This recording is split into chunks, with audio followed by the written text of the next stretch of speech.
Hello everybody and welcome to That's Football. I'm Mark Goldbridge and Arsenal have just lost 2-0 to West Ham at the Emirates in what is an incredibly bad result for them. A great result for Liverpool and Man City and everybody else who wants to win the league.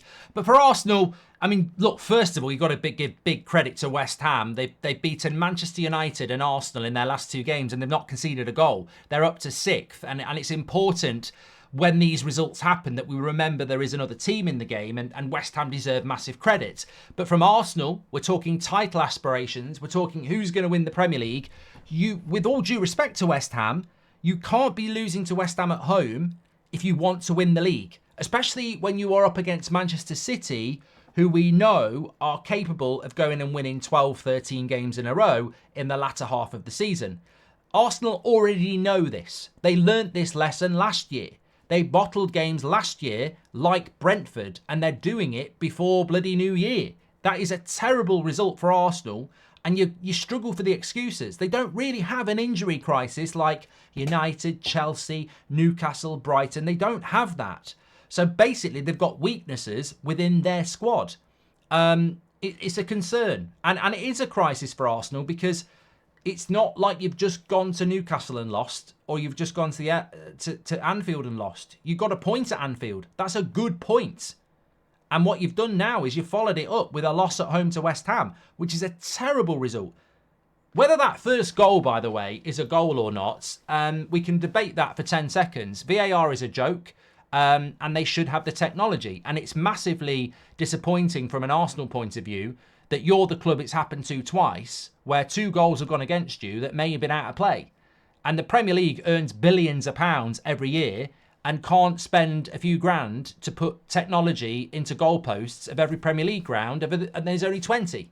So I sympathise with Arsenal and every other club because that looked like the ball might be out, but they don't have the technology, so it's in.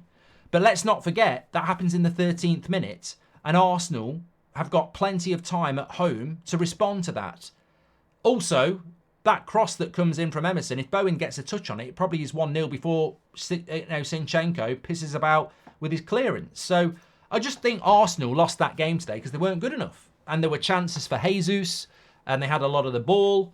But they looked out of ideas. They looked predictable. And they didn't score at the Emirates against West Ham. So Arsenal fans can be disappointed. I think you've got to look at that and go, what are the problems with Arsenal? Because sometimes you look at it like look, when they lost at St James's Park, you're completely talking about VAR not seeing or not dealing with a foul on Gabriel that leads to a goal, that leads to a win for Newcastle away from home at St James's Park. You can compute that because it's an injustice and St James's Park is a difficult place to go. But you can't pin that technology absence on Arsenal's performance today.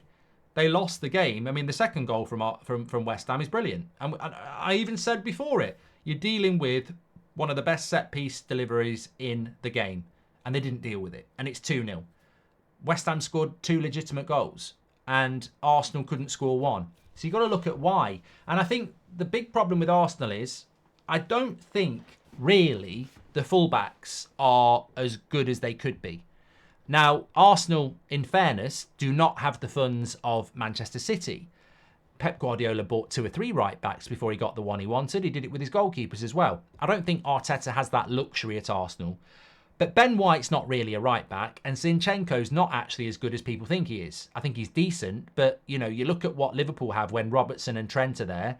I think in games like this, where teams are, the first goal makes West Ham City an even more encounter. So you need to hurt West Ham.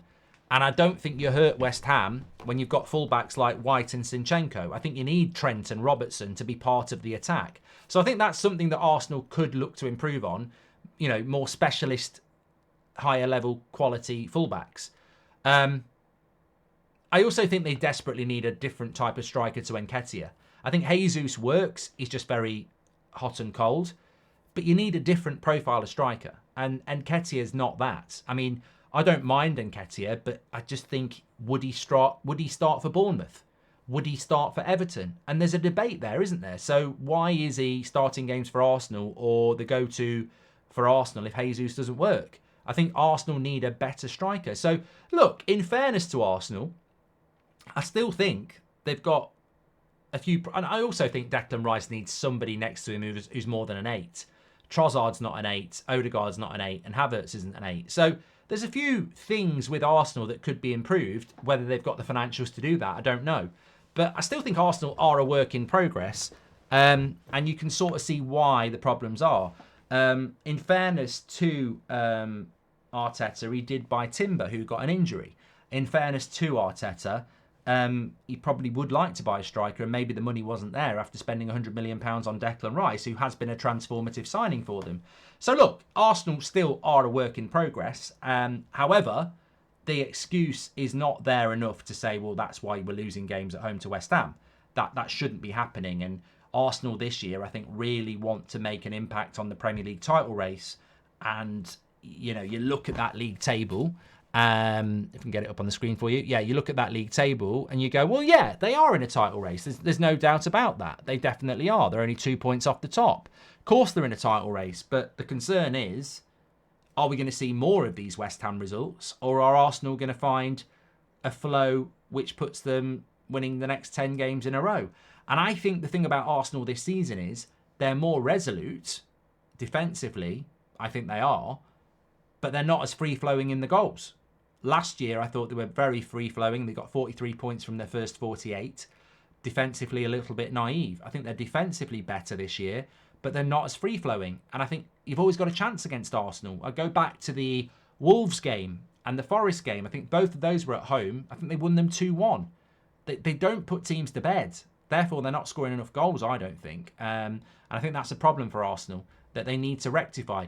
Look, I think the January transfer window is massive, and it's a huge opportunity for everybody.